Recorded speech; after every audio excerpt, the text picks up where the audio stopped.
মানে মোৰ হাজবেণ্ডটো ইমান বাহাদুৰি কাম কৰিছে এইটোৱে মই আৰু চলুট কৰিম আৰু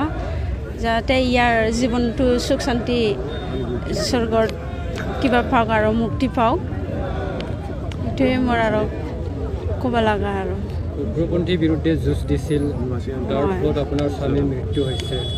মনটো কেনেকৈ লাগিছে তেওঁক হেৰুৱাইছে তথাপিও তেওঁ গৌৰৱ কৰিহে আনিছে কেনে লাগিছে দুখো লাগিছে বহুত দুখ লাগিছে ইমান কষ্ট কৰি আছিলে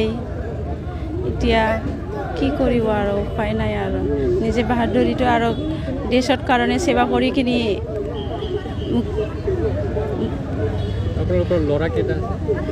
এটা কিমান বছৰ হৈছে তাৰ 5 বছৰ চৰকাৰক কিবা ক'ব চাকৰি দি দিব কৈছে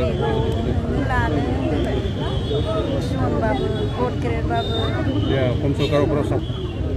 এতিয়াতো মই একো ক'ব নোৱাৰোঁ আৰু এইটো পিছত চাম আৰু এতিয়া